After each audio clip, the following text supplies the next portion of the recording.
dado, Nay? ¿Qué te han dado? Arroz, leche. Muy bien. Sí.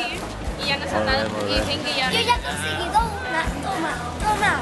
¿Qué? Pues eso, que estamos dando las bolsas y ya nos las dan. Solamente nos han dado.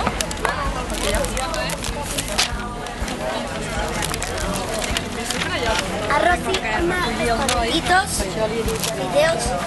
Loli está apuntando. Y arroz. ¿Y tú? ¿Bolsas cuántas? Muchas. Ay, yo unas cuantas. Bon dia, vos participar en una recollida d'aliments? Di que sí. Moltes gràcies. Que vagi molt bé.